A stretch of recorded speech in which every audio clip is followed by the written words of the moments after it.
عزیز طلباء السلام علیکم۔ میں پروفیسر معین الدین آزاد CMM لیکچر سے آپ سے مخاطب ہوں۔ عزیز طلباء، ہم سال اول کی پہلی نظم کر رہے تھے، سال اول کی علامہ اقبال کی پہلی نظم۔ آج اس کا دوسرا حصہ ہم وہ کریں گے۔ پہلے حصے میں اقبال کی فکر کے حوالے سے چند باتیں کی گئی ہیں، ان کو سماعت کر لیجئے۔ چوتھے شعر کی جانب بڑھتے ہیں۔ چوتھا شعر: سما الفقر فخری کا رہا شان امارت میں، بے آب و خال و خط چہ حاجت روئے زیبارہ، بے آب و رنگ و خال و خط چہ حاجت روئے زیبارہ۔ یہ تضمین ہے بنیادی طور پہ، اور یہاں پہ ایک حدیث کا بھی بڑی خوبصورتی سے علامہ اقبال نے استعمال کیا ہے۔ سما الفقر فخری کا رہا شان امارت میں۔ الفقر فخری، فقر میرا فخر ہے۔ نبی کریم صلی اللہ علیہ وسلم نے فرمایا الفقر فخری، فقر میرا فخر ہے اور میں فخر سے ہوں، میں فقر سے ہوں۔ اور دوسرا اس کے بعد بے آب و رنگ و خال و خط چہ حاجت روئے زیبارہ، یہ فارسی کے شاعر کا مصرع ہے، حافظ شیرازی کا غزل کے شاعر ہے، بہت عمدہ ان کا مصرع ہے۔ اقبال نے اس کو تضمین کیا ہے۔ تضمین کہتے ہیں شاعری میں جب دوسرے مصرے کا، کسی دوسرے شاعر کا ایک مصرع آپ مستعار لیتے ہیں، اپنی غزل یا نظم کے ساتھ استعمال کرتے ہیں، تو اس کو تضمین کہتے ہیں۔ امیری میں بھی انہوں نے فقر پر فخر کیا۔ سچ ہے خوبصورت چہرے کو ظاہری زیبائش کی ضرورت نہیں ہوتی۔ عزیز طلباء، نبی کریم صلی اللہ علیہ وآلہ وسلم کا طرز عمل آپ کے سامنے ہے۔ آپ صلی اللہ علیہ وسلم نے فرمایا الفقر فخری، فقر میرا فخر ہے، اور پھر اس پہ عمل کر کے دکھایا۔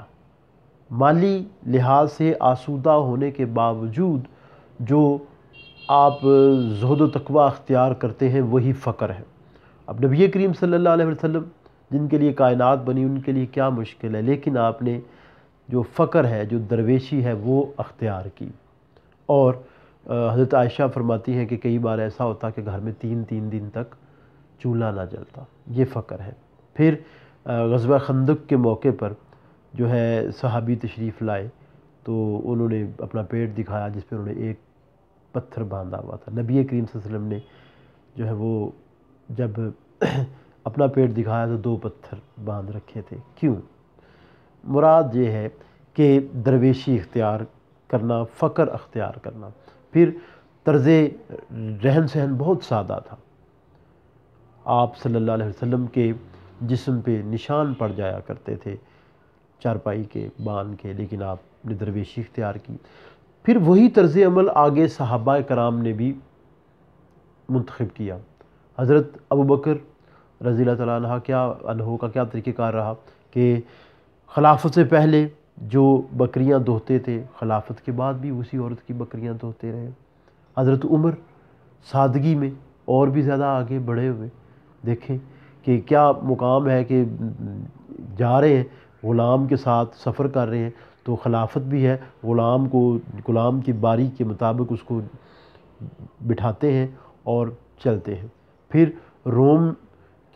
روم کے حوالے سے جب کرنا تھا معاہدہ تو صحابہ کرام نے کہا کہ آپ جو ہے وہ خوبصورت اور مہنگا لباس زیب تن کیجئے، تو آپ نے منع کر دیا کہ اسلام نے ہمیں جو عزت دی ہے وہی سب سے بڑھ کر ہے۔ حضرت عثمان غنی، آپ دیکھیں مال و دولت کی فراوانی کے باوجود کیا جو ہے وہ ان کا طریقہ کار رہا۔ حضرت علی، ان کا کیا طریقہ کار رہا کہ جو ہے وہ امارت ہونے کے باوجود درویشی اختیار کی۔ اور سچ ہے کہ جو خوبصورت چہرہ ہے اس کو زیبائش کی ضرورت نہیں رہتی، ضرورت نہیں ہوتی، کیونکہ جو اصل جو خوبصورتی ہے وہ آپ کا کردار ہے۔ تو صحابہ کرام کا کردار یہ تھا، مسلمانوں کا کردار یہ تھا، جسے شاعر نے خوبصورتی سے استعمال کیا ہے اور بتایا ہے کہ وہ مسلمان تھے جو کسی طور بھی سودے بازی نہیں کرتے تھے، جو کسی طور بھی جو ہے کسی کے آگے ہاتھ نہیں پھیلاتے تھے، مالی لحاظ سے آسودگی تھی ان کو، اور اگر جو ہے وہ اس کے باوجود انہوں نے درویشی اختیار کی، اور یہی وجہ تھی کہ وہ کامیاب تھے، فلاح ان کو میسر تھی۔ آپ تمام صحابہ کرام کی زندگی دیکھیے کہ کیسی زندگی انہوں نے گزاری. کبھی جو ہے وہ مالی لحاظ سے آسودگی کے باوجود انہوں نے جو ہے وہ ذہنی آسودگی کے باوجود انہوں نے جو تن آسانی اور جسمانی خواہشات ہیں ان کا خیال نہیں رکھا. تو یہی چیز تھی جو ان کو اوپر لے کے گئی. آج کے دور کا جو مسلمان ہے وہ اس چیز سے آری ہے. میرا طریق امیری نہیں فقیری ہے، خود ہی نہ بیچ غریبی میں نام پیدا کر. نہیں محتاج زیور کا جسے خوبی خدا نے دی، دیکھو خوشنما لگتا ہے کیسا چاند بن گہنے. تو عزیز طلبہ، ضرورت کس چیز کی ہے کہ ہم بھی وہی سادگی اختیار کریں. خواہشات کے پیچھے بھاگ رہے ہیں اور اصل مقصد کو بھولے بیٹھے ہیں. آپ کی دلچسپی کے لیے میں نے فارسی کا وہ شعر بھی یہاں پہ لکھ دیا ہے. ز عشق ناتمام ما جمال یار مستغنی است، بے آب و رنگ و خال و خط چی حاجت روئے زیبارہ. یعنی خوبصورت چہرے کو سجنے سنورنے کی ضرورت نہیں ہوتی، آپ کا کردار وہ سب سے اہم ہوتا ہے. اور آپ کردار کے لیے کیا کرتے ہیں، اس کے لیے کتنی اس کو جو ہے وہ قائم رکھنے کے لیے آپ کتنی کوشش کرتے ہیں، یہ اہم ہے. صحابہ کرام کا یہ طرز عمل تھا. نبی کریم صلی اللہ علیہ وسلم کی تعلیمات کے مطابق انہوں نے فقر اختیار کی اور وہ بلند مقام پہ پہنچ گئے. لیکن آج کا مسلمان ظاہری زیبائش میں تو مگن ہے، لیکن کردار کا جو عالم ہے وہ آپ سب کے سامنے ہے، اور کردار کا جو عالم ہے اسی کی وجہ سے وہ زوال آمادہ ہے. چوتھے شعر کی طرف کرنے کے بعد اب ہم پانچویں شعر کی طرف چلتے ہیں. پانچواں شعر: گدائی میں بھی وہ اللہ والے تھے غیور اتنے، کہ منعم کو گدا کے ڈر سے بخشش کا نہ تھا یارا. گدائی، فقیری، درویشی، مالی لحاظ سے کمزور ہونا، وہ بھی اس کے معنوں میں آتا ہے. اللہ والے تھے غیور اتنے، غیور غیرت مند، کہ منعم امیر آدمی جس کے پاس انعام ہو، اللہ تعالیٰ کے انعامات ہوں، کہ منعم کو گدا کے ڈر سے بخشش کا نہ تھا یارا. بخشش مالی مدد کرنا کسی کی، صدقہ خیرات، زکوٰۃ، یارہ طاقت، صلاحیت، جرت. مسلمانوں کی غیرت یہ تھی کہ وہ کسی کے آگے ہاتھ نہ پھیلاتے تھے، اور امیر بخشش دینے سے پہلے سوچتا تھا. بخشش دینے سے پہلے سوچتا تھا. غیرت ہے بڑی چیز جہان تگ و دو میں، پہناتی ہے درویش کو تاج سر دارا. نبی کریم صلی اللہ علیہ وآلہ وسلم نے جو ہے وہ فرمایا کہ ہاتھ پھیلانا کیا ہے، کسی کے آگے ہاتھ پھیلانا کیا ہے. اس بارے میں نبی کریم صلی اللہ علیہ وسلم نے تربیت کی صحابہ کرام کی، وہ کہ دینے والا ہاتھ لینے والے ہاتھ سے بہتر ہے. اور پھر نبی کریم صلی اللہ علیہ وسلم نے فرمایا کہ جس شخص کے گھر میں جو ہے وہ ایک وقت کا کھانا موجود ہے، اس کے باوجود وہ کسی سے مانگے تو اس نے اپنے لیے جہنم کا سامان کیا، اور جس نے اللہ کے نام پہ مانگا اس نے اپنے لیے جہنم کا سودا کیا. تو یہ مسلمان مالی لحاظ سے اگر پریشانی کا بھی شکار ہوتے تو کسی کے آگے ہاتھ نہیں پھیلاتے تھے. کیونکہ وہ کہیں مانگنے کے زمرے میں نہ آ جائے. پھر وہ وقت آیا کہ اگر گھڑ سوار گھوڑے پہ جا رہا ہے اور اس کا جو چابک ہے وہ گر گیا ہے، گھوڑے کو چلانے کے لیے جو چھوٹا سا چابک موجود ہوتا ہے، اگر وہ گر گیا ہے، کوڑا گر گیا ہے، تو وہ بھی کسی کو نہیں کہا کہ یہ مجھے اٹھا کے دے دو، بلکہ خود اترے ہیں اور وہ چابک اٹھایا ہے کہ کہیں یہ بھی جو ہے وہ مانگنے کے زمرے میں نہ آ جائے. مالی آسودگی سبھی صحابہ کو نہیں تھی، لیکن کسی کے آگے جو ہے وہ ہاتھ نہیں پھیلاتے تھے. آپ واقعات مدینہ کا جو ہے وہ منظر دیکھیے. جب مکہ سے مدینہ ہجرت کر کے گئے تو انصار کی جو مدد ہے وہ آپ کو پتہ ہے مہاجرین کے لیے بہت زیادہ تھی، لیکن مہاجرین نے کیا کیا، مہاجرین مکہ نے کیا کیا کہ آپ کی دولت آپ کو مبارک، ہمیں جو ہے وہ آپ رستہ بتا دیجئے بازار کا، اور وہاں جا کے ہم محنت کریں گے اور ہم کمائیں گے. یہ صورتحال تھی.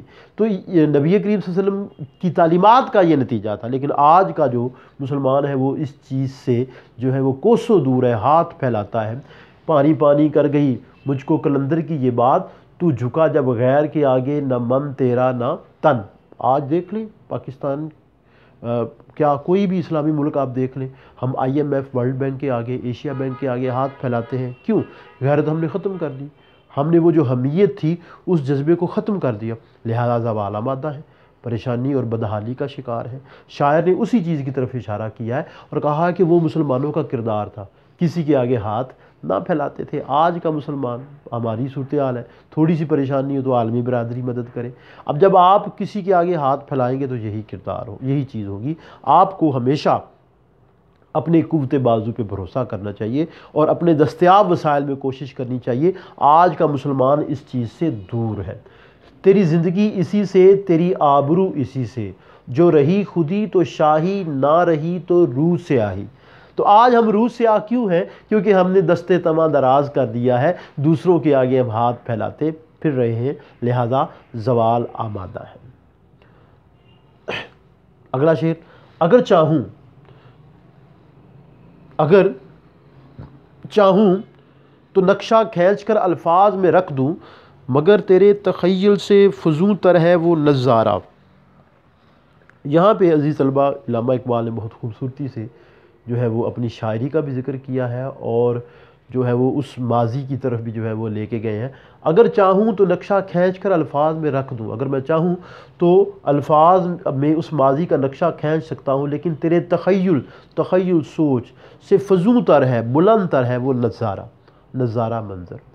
علامہ اقبال اپنی شاعری کے حوالے سے بھی بات کر رہے ہیں اور ماضی کا جو ہے نا وہ قصہ سنا رہے ہیں کہ اگر میں چاہوں تو مسلمانوں کی جو ترقی ہے، جو ان کا بام عروج پہ پہنچنا ہے، اگر چاہوں تو وہ الفاظ کے ذریعے تمہارے سامنے رکھ دوں، وہ سارا منظر تمہارے سامنے لے آؤں، مگر وہ جو منظر ہے وہ تمہارے تخیل سے بڑھ کر ہے، وہ تمہاری سوچ سے بڑھ کر ہے، تمہاری جو عقل ہے وہ وہاں تک نہیں پہنچ سکتی۔ مسلمانوں نے کتنی ترقی کر لی تھی، مسلمان کس قدر جو ہے وہ اعلیٰ مقام پہ پہنچ گئے تھے۔ قرون اولا، جو پہلے قرون اولا یعنی جو پہلے 1000 سال ہے، اسلام کا جو پہلا 1000 سال ہے، اس میں جو ہے وہ آپ دیکھیں مسلمان کہاں پہ پہنچے ہوئے تھے اور پھر کیا ہوا۔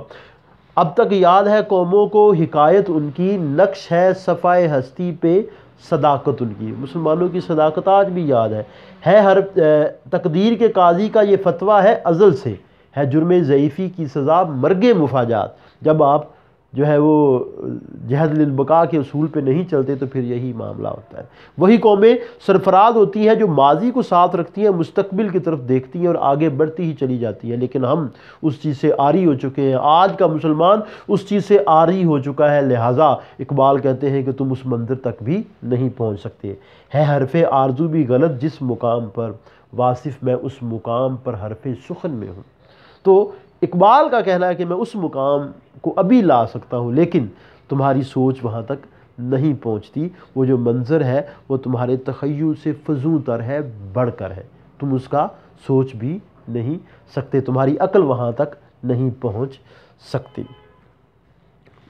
7واں شعر، تجھے آبا سے اپنے کوئی نسبت ہو نہیں سکتی کہ تو گفتار وہ کردار، تو ثابت وہ سیارہ۔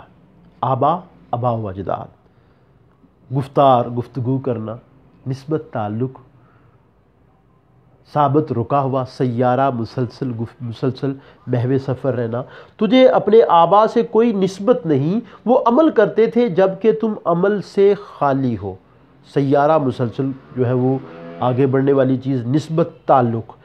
زیر تشریح شعر میں عزیز طلبہ علامہ اقبال نے پھر قوت و عمل کی بات کی ہے، فکر و عمل کی بات کی ہے، اور آبا کا ذکر کر کے، آباء و اجداد کا ذکر کر کے مسلمانوں کو بتایا ہے کہ تم میں وہ چیز باقی نہیں رہی۔ اے نوجوان، جو تمہارے آباء و اجداد تھے وہ گفتگو نہیں کرتے تھے، وہ عمل کرتے تھے اور وہ رکے ہوئے نہیں تھے، وہ مسلسل حرکت میں رہتے تھے۔ یعنی فکر و عمل دونوں لحاظ سے، فکری لحاظ سے بھی مسلسل سوچ میں رہنا اور عمل کے لحاظ سے بھی مسلسل عمل میں رہنا۔ آج ہم نے فکری سطح پہ بھی خود کو روک دیا ہے اور عمل کی سطح پہ بھی ہم نے روک دیا ہے، لہذا کوئی انوویشن نہیں، کوئی نئی چیز نہیں، اور ہم یورپ کے جو ہے وہ دست نگر ہو گئے ہیں، مغرب کے دست نگر ہو گئے ہیں۔ آبا، جو ہمارے آباء و اجداد ہیں، وہ مسلسل جو ہے وہ کوشش و عمل کرتے رہتے تھے۔ آپ دیکھیے کہ مسلمانوں کی جو قبریں ہیں وہ کن کن علاقوں میں ہیں، کہاں کہاں میں حیران ہو جاتے ہیں کہ مسلمان کہاں کہاں تک پہنچے تھے۔ صحابہ کرام کی قبریں کہاں کہاں پہ ہیں، وہ دعوت و تبلیغ کے سلسلے میں، تجارت کے سلسلے میں، دیگر معاملات میں کہاں سے کہاں پہنچے تھے۔ آج کا مسلمان اس سے خالی ہے۔